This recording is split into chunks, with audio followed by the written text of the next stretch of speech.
Hello and welcome. आप देख रहे हैं बिग बॉस बिग आइडिया और आज हमारे बहुत ही खास मेहमान हमारे साथ जुड़ चुके हैं mister Vikas Khimani, founder Carnelian asset advisors. Vikas has a deep understanding of the equity markets and has over 23 years of experience in handling the capital markets. आइए उन्हीं से जानते हैं उनकी जुबानी कि उनका ये सफर कैसे शुरू हुआ और कहाँ तक ले जा रहे हैं वो ये सफर को।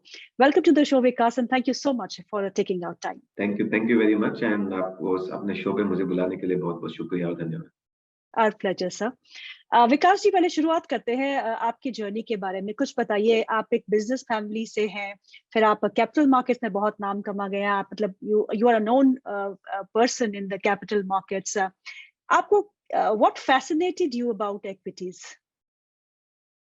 जी, मैं एक बहुत ही मध्यम वर्गीय परिवार से आता हूँ, राजस्थान के एक छोटे से गाँव से, और काफ़ी कंस्ट्रेंट और गरीबी का माहौल देखा हुआ है बचपन में। तो एक सौभाग्य से ये हुआ कि जब हम छोटे थे तो हमारे पिताजी सूरत शिफ्ट हो गए, तो वहाँ आने से थोड़ा एक बड़ा माहौल मिला और एक ये थी हमेशा से कि बहुत पैसा कमाना है, कुछ नया करना है और उस चक्कर में कुछ ना कुछ ढूँढते रहते थे कि क्या कर सकते हैं और थोड़ा-सा बिज़नेस क्लास फैमिली होने से वो रिस्क टेकिंग कैपेसिटी थी। तो जब मैं पढ़ता था कॉलेज में तब उस टाइम पे हर्षद मेहता के शेयरों की समय में शेयरों की काफ़ी तेज़ी थी और आपको पता है कि उस टाइम कोई भी तेज़ी के माहौल में जो यंग यूथ होता है वो काफ़ी अट्रैक्ट होता है, क्योंकि ईज़ी मनी दिखती है। जी। तो उसी में हम भी अट्रैक्ट हुए थे और चूँकि शुरुआत में कुछ जो सबके साथ ऐसे ही होता है, थोड़ी-सी सफलता मिली, थोड़े बहुत पैसे बनाए, उधार के लिए हुए पैसों में से और वो सारे के सारे पैसे बर्बाद कर दिए जब मंदी आई। क्योंकि उस समय आपको जब बहुत जल्दी पैसे बन जाते हैं, तो जी। और बिना नॉलेज के तो आप समझते हो कि आप ही होशियार हो। पर जब मार्केट आपको अपना लेसन सिखाता है, तो वैसा भी हमारे साथ हुआ। मीनव्हाइल मैंने अपनी सीए की पढ़ाई जो थी वो भी चालू रखी और फिर मैं मेरे को एक थोड़ा-सा हो गया कि भई इतना पैसा पिताजी का डुबा दिया, कर्जा ले लिया, तो अभी कुछ सही करना पड़ेगा। तो उस लिहाज से मैं फिर सूरत छोड़ के बॉम्बे आया कि यहीं और मेरे को कैपिटल मार्केट काफ़ी अट्रैक्ट करते हैं, बिज़नेस काफ़ी अट्रैक्ट करते थे कि भई कुछ तरह तो इसमें पैसा बनाने का होगा, आगे बढ़ने का होगा। उसमें एक नॉलेज की बहुत बड़ी भूख रहती है। कैपिटल मार्केट एक ऐसा जगह है जहाँ पे आपको सीखने को बहुत मिलता है हर तरह। आपको बिज़नेसेस के बारे में, आपको ह्यूमन साइकोलॉजी के बारे में, आपको एंड अगर आप सक्सेसफुल हो तो आपको रिवॉर्ड भी अच्छे से करता है। तो फिर मैंने हमारी जर्नी उसमें चालू हुई। अ, बॉम्बे आके मैंने अपनी सीए को कंप्लीट किया। उस समय तक खाली शेयर बाज़ार को दूर से देखता रहा, 5-6 सालों तक और उसके बाद में धीरे-धीरे अंदर आया। मैंने आईसीआईसीआई सिक्योरिटीज़ करके एक कंपनी है जो मैं क्वालीफाई होने के बाद में जॉइन की। वहाँ पे कुछ और थोड़े सीखे, तौर तरीके कैसे मार्केट वर्क होता है। धीरे-धीरे इन्वेस्ट भी करना चालू किया। फिर मैंने एडलवाइस एक स्टार्टअप फर्म थी 2001 में, तो वहाँ पे जॉइन किया। वहाँ पे मैंने काफ़ी कुछ सीखा, बिज़नेसेस बनाए। तो वहाँ पे मेरे को एक एंटरप्रेन्योरियल एक्सपीरियंस भी हुआ और इन्वेस्टर का एक्सपीरियंस भी हुआ और दोनों की जी। कॉम्बिनेशन से धीरे-धीरे आगे बढ़ते गए और ऐसे ही फिर जर्नी चलती गई। तो कुछ कुछ कामयाब हासिल हुई, कुछ विफलताएँ मिली बट नेट-नेट आई थिंक ये एक लंबी जर्नी है, वो चलती रहती है, कभी खत्म नहीं होती। जी, काफ़ी इंटरेस्टिंग जर्नी है विकास जी। और अगर हमारे जो नए निवेशक बाज़ार में आ रहे हैं अब, पिछले 2 साल में कोविड के टाइम पे बहुत सारे नए निवेशक जो है वो बाज़ार में आए और वो जैसे कि आपने कहा कि क्विक मनी, क्विक बक्स कमाने के चक्कर में बहुत कुछ खो भी गए हैं। ऐसे जो नए निवेशक हैं जिन वो आप उनकी इंस्पिरेशन हैं, क्योंकि आपने सही कहा कि जब तक आप सीखेंगे नहीं, पढ़ेंगे नहीं, किसी जानकारी नहीं पाएँगे किसी कंपनी के बारे में, उससे पहले निवेश करना सही नहीं होता है। तो ये जो न्यू एज इन्वेस्टर्स हमारे यहाँ आ रहे हैं, छोटे-छोटे एज ग्रुप से नई-नई नौकरियाँ करते हैं और पहले वो इक्विटीज़ में पैसा एलोकेट करते हैं, उनके लिए आपकी तरफ से क्या एडवाइस? वही होगी कि आई थिंक कोई भी there is no quick money in any field. कोई भी चीज़ में फास्ट पैसा आता है तो आप समझ लीजिए कि या तो आपके साथ मतलब आप कहीं न कहीं गलत रास्ते पे जा रहे हैं, क्योंकि हुँ। वो सस्टेनेबल नहीं होगा। फास्ट पैसा आएगा जैसे बहुत सारे लोगों की किताबें भी छपी है इसमें। अभी रिसेंटली आई थिंक अपना ज़ीरोधा ने एक वो भी समरी करके दिया था कि 95% people who trade lose money. हुँ, तो ट्रू। ये एक सफलता का जो बहुत कम छोटा परसेंटेज होता है। तो इसलिए इसको इतना आसानी से लेके जो आदमी पहले जैसा कि अभी न्यूयॉर्क के ट्रेडर की भी स्टडी आई थी कि उसने 2020 में ट्रेडिंग करना चालू किया। फिर उसने 2 ढाई मिलियन डॉलर बनाए और अभी वो रेस्टोरेंट में अपनी नौकरी कर रहा है और अपने डेट को पे करने की कोशिश कर रहा है। ये अभी कोई न्यूयॉर्क के ट्रेडर की, जो न्यू एज ट्रेडर जो कोविड में पैदा हुआ, उसकी आई। तो क्या होता है कि जब आपको तुरंत क्विक सक्सेस मिलती है, तो आप धीरे-धीरे बेट को बढ़ाते हो और बाद में बढ़ा के आपके एक एरोगेंस आ जाती है कि मेरे को सब आता है। और जब आप यंग होते हो तो आप अपने आप को गलत स्वीकार कब मानना नहीं चाहते, पर मार्केट एक ऐसी जगह है जो सबको लेसन सिखाती है। तो कोई भी सक्सेस के लिए शॉर्टकट नहीं है, चाहे वो मार्केट हो या कोई और फील्ड हो। और उसको मैं बार-बार कहना चाहूँगा जो भी यंग इन्वेस्टर्स हैं कि आप उसको, अगर आपको मिली है क्विक सक्सेस, तो आप समझो कि कुछ ना कुछ आपके साथ गड़बड़ है, या फिर आप उसको पचाने की क्षमता रखो। अगर आपके पास सही भी है तो पचाने की क्षमता रखो। रिस्क को हमेशा ध्यान रखो, क्योंकि जब से सफलता मिलती है, रिस्क को आप इग्नोर करना चालू कर देते हो और वहीं पे सारी गड़बड़ होती है। तो हार्ड वर्क कीजिए, रिस्क को ध्यान रखिए, और अगर आप जितना लंबा जाना चाहते हो उतना स्लो बेटर है। तो वो एक ये कहूँगा जो कि ये सारी की सारी जो मैं बोल रहा हूँ, ये काफ़ी आज के यूथ को काउंटर इंट्यूटिव लगती है। सबको राइट। लगता है कि ये तो शायद बुड्ढा है और इस साल उम्र में यही बोलते हैं, पर ये एक्चुअली सच जो है वो यही है। ट्रू। चलिए सर, हम अपने इंडिया इकोनॉमी की बात करते हैं। 2022 हमारे लिए काफी अच्छा रहा as far as economic activities are concerned. और हमने रिजिलियंस दिखाई जब पूरा देश और पूरा universe was fighting with high inflation, with high interest rate. अभी भी दिक्कतें बहुत सारी है। 2023 का फाइनेंशियल ईयर अगर हम बात करें, FY24, कैसा लगता है आपको इंडियन इकोनॉमी के लिए? यार इंडियन इकोनॉमी काफ़ी सही रास्ते पे है। जैसा कहते हैं, कहावत है कि it is very hard to estimate the value of accident avoided, कि जो जो गड़बड़ नहीं हुई उसके कॉस्ट कैसे पता करें। तो जी। आज हमारी इंडिया की जो पिछले 2-3 सालों में इकोनॉमिक ने नेविगेट की है बिना कोई बहुत बड़े कॉस्ट के, ये एक बहुत बड़ी जीत है। जो हम देख सकते हैं कि पाकिस्तान जैसी जगह पे 48% इन्फ्लेशन है। काफ़ी बाहर के देशों में आप देखो, यूरोप में देखो, यूएस में देखो, इकोनॉमिक हालत बहुत खराब है, डिमांड स्लो डाउन हो रही है, बेरोज़गारी काफ़ी जगह बढ़ रही है। तो आई थिंक इंडिया ने जो एक इसको बहुत अच्छे से नेविगेट किया। इंडिया आज एक ऐसी कगार पे है, जहाँ पे हम इकोनॉमिकली साउंड हैं, हमारे पास यंगेस्ट पॉपुलेशन है, जो वर्क कर रही है, जिसकी डिमांड बढ़ रही है। हमारे पास एक अच्छी जियोपॉलिटिकल सिचुएशन है, हमारे पास एक पॉलिटिकल लीडरशिप जो काफ़ी स्ट्रॉन्ग है। हमारे पास जो नए ग्रोथ के पैमाने हैं जो खुल रहे हैं, चाहे वो मैन्युफैक्चरिंग को लेके हो या फिर इंफ्रास्ट्रक्चर को लेके हो। तो इंडिया के पास आज एक बहुत सारे ग्रोथ के ड्राइवर हैं, जबकि दूसरे दुनिया के देशों में ग्रोथ मिस हो रही है।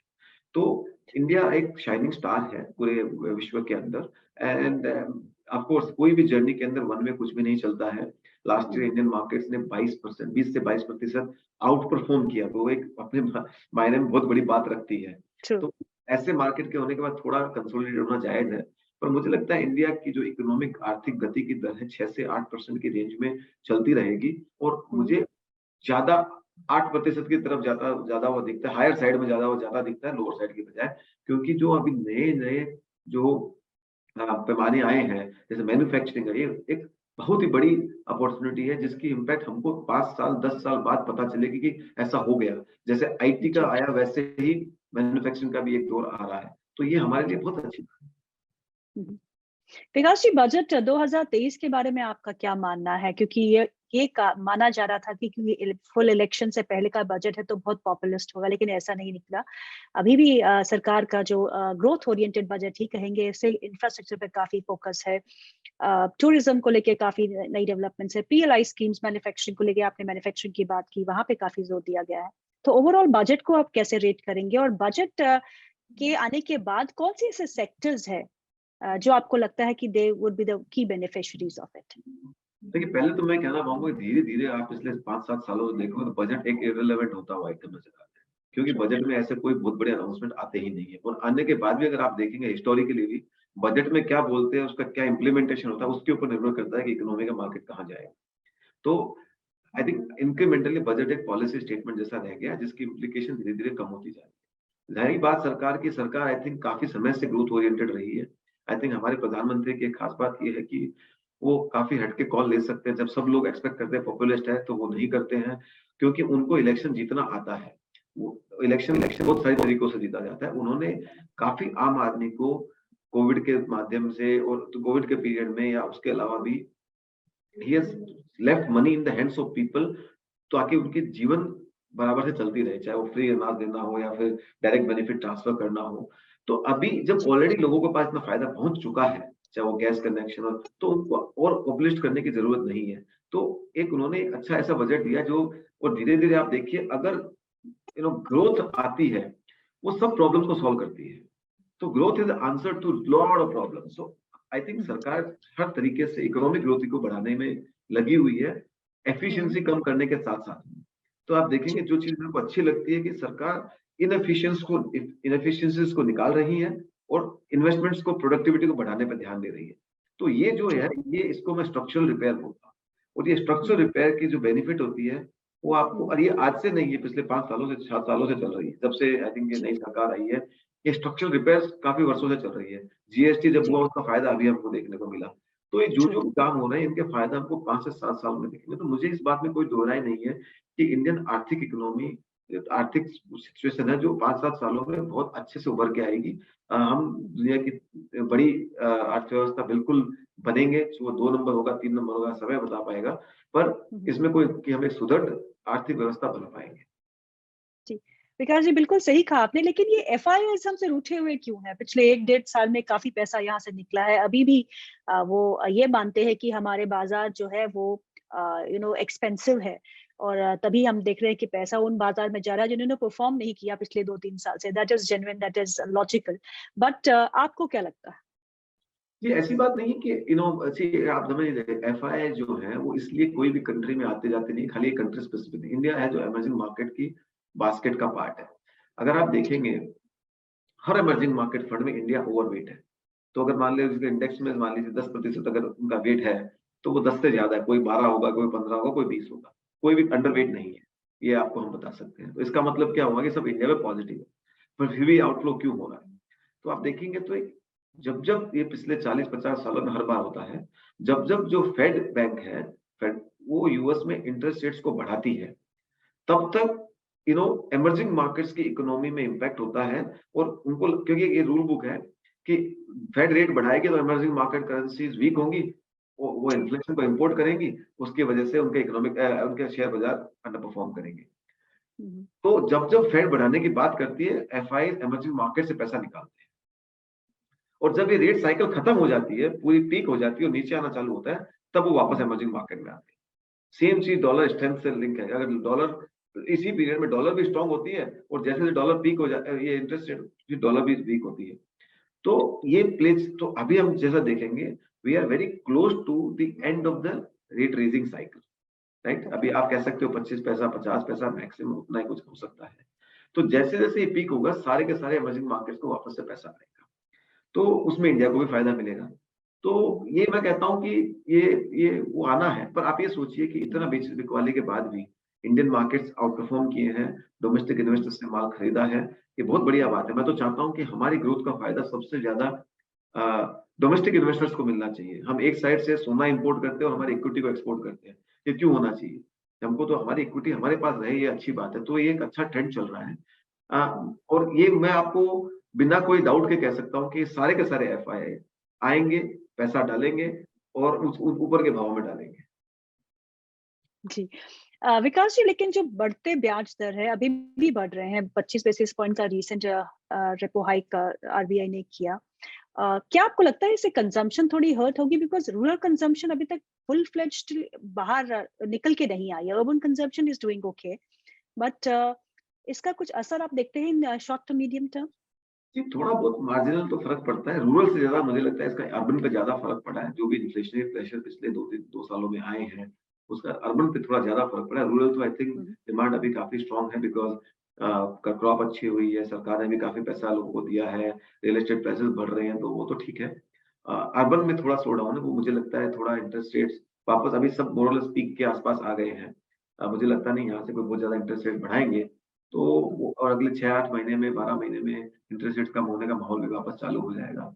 तो और दूसरी बात है कि आज भी आप देखेंगे तो इंडिया की जो हमारी इंटरेस्ट रेट दर है वो विश्व के बाजारों से काफ़ी कम है। आप देखिए जी। Historically Indian interest rates US interest rates gap जो है 6-7-8% का रहा है, जो अभी घट के 2% हो गया है। वहां पे मॉर्गेज रेट आपको देखेंगे तो 6.5-7% में मिलती है, हमारे यहाँ पे 8.5-9% में मिलती है। तो ये दर्शाता है कि इंडिया की कॉस्ट ऑफ कैपिटल कम हुई है। तो हर चीज एक कॉन्टेक्स्ट में होती है, हर चीज कंपेरेबल उसमें होती है, कोई भी स्टैंड अलोन नहीं होती। अगर यूएस की रेट इतनी बढ़ी और हमारी इतनी ही बढ़ी है, तो ये दर्शाता है कि हमारी कॉस्ट ऑफ कैपिटल कम हुई है। तो मैं मानता हूँ कि इससे बहुत ज्यादा फर्क नहीं पड़ेगा और 6-8 महीने में सब वापस नीचे आना चालू हो जाएगा। विकास जी, बैंकिंग सेक्टर की आउट परफॉर्मेंस और आईटी सेक्टर की अंडर परफॉर्मेंस कैसे देखते हैं आप? बैंकिंग सेक्टर अभी चल रहा है अच्छा, पिछले 1 साल में ठीक चल रहा है और मुझे लगता है आने वाले 1-2 साल में और अच्छा चलेगा, क्योंकि करियर ग्रोथ की अभी शुरुआत हुई है और टिपिकली साइकिल 2-3 साल तो चलती है। तो मैं मतलब मुझे लगता है काफी हद तक ठीक ठाक बरकरार रहेगी। आईटी सेक्टर का आप देखेंगे तो सब आईटी ऑर्डर विन जो है वो काफी स्ट्रांग रही है। ऑफ कोर्स मार्केट ने लास्ट ईयर एक हाइपोथेसिस किया कि डिमांड डिसअपीयर हो जाएगी, यूएस के रिसेशन से इम्पैक्ट आएगा। वो सब मुझे लगता है कि अभी उनके ऑर्डर बुक में तो रिफ्लेक्ट नहीं कर रहा है और अभी अट्रिशन की रेट भी काफी कम हो चुकी है, तो आईटी कंपनीज के मार्जिन भी स्टेबल हो रहे हैं। तो मुझे लगता है ये साल आईटी सेक्टर जो है आउट परफॉर्म करेगा। रिसेंटली हमने देखा थोड़ा बहुत फियास्को अडानी ग्रुप स्टॉक्स का, कैसे देखते हैं आप ये? I don't know if you are really invested in this group of stocks, but ये जो पूरा फियास्को है, इसको आप लगता है कि नेगेटिव इम्पैक्ट हमारे बाजारों पे पड़ेगा? जी, आई थिंक ये टाइम लगे, कुछ ना कुछ होते रहता है, हर बाजार में होता है, कोई ना कोई बबल बस्ट कहीं ना कहीं होता है। लास्ट ईयर न्यू टेक के शेयरों में हुआ। आप देखेंगे तो पेटीएम जैसे कंपनियों के शेयर या बहुत सारी न्यू टेक कंपनियों के शेयर जी, 1/3 जी। जैसे रह गए। तो ये तो मार्केट की साइकिल है। ओनली थिंग मैं मानता हूँ कि इसका कोई सिस्टमिक इम्पैक्ट नहीं होगा, क्योंकि एक बहुत बड़ा तबक्का इसको ओन नहीं करता था। Most of the mutual fund industries के पास कोई शेयर नहीं थे। तो और दूसरी बात, मैं नहीं मानता हूँ कि जो इनके जो लोन आउटस्टैंडिंग है उसका भारत की अर्थव्यवस्था और बैंकिंग व्यवस्था पे कुछ फर्क पड़ेगा। काफी एसेट बैक्ड लेंडिंग है, तो मुझे लगता है थोड़े टाइम में सेटल हो जाए। फॉर्चुनेटली हमारे पास कोई बहुत ज्यादा शेयर्स है, हम लोग हमारे पास शेयर्स नहीं थे। हम्म।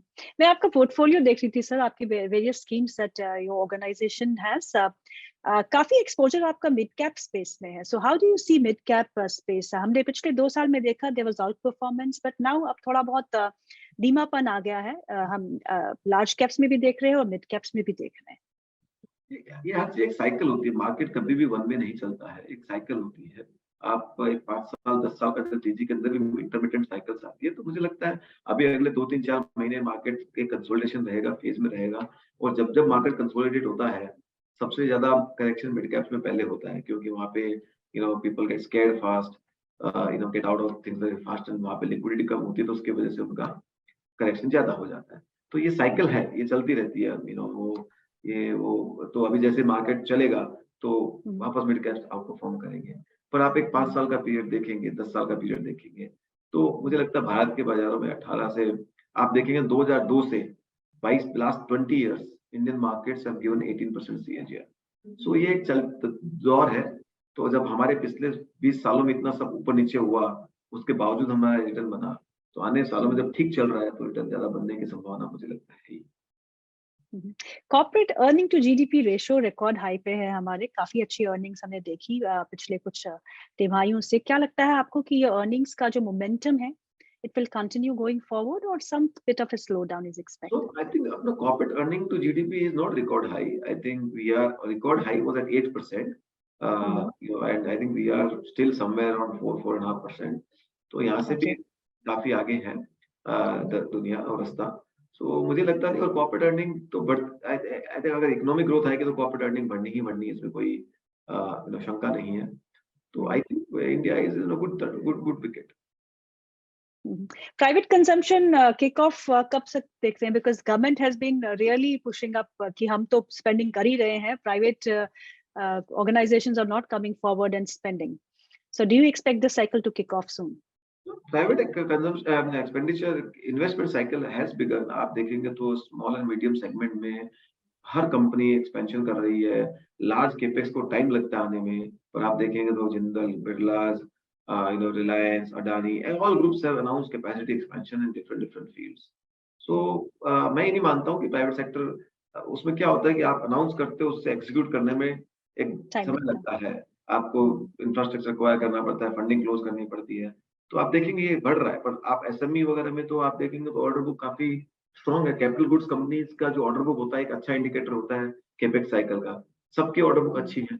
आप कैपिटल गुड्स हम्म, कंपनीज़ से बात करेंगे, तो कोई भी कंपनी आधी मंदी की बात नहीं करता है। ठीक। वन लास्ट क्वेश्चन विकास जी, आप अगले 5 साल में सेंसेक्स और निफ्टी को कहाँ देखते हैं? मैं मानता हूँ कि यहाँ से डबल होना तो बहुत आसान है। हम्म, 5 साल में यहाँ मेरे को लगता है Nifty, I will not be surprised अगर Nifty itself can be anywhere between 40 to 50,000 because double होना तो बहुत आसान है। वो होगा ही होगा, जी। मतलब वो तो छोटी-सी रिटर्न है, बट अगर आप हिस्टोरिकल भी देखेंगे और जिस हिसाब से है, I think we will see Nifty anywhere between 40 to 50,000 levels. Vikas ji, बहुत बहुत शुक्रिया प्रोग्राम में शामिल होने के लिए। Thank you so much for your time sir. धन्यवाद मुझे बुलाने के लिए।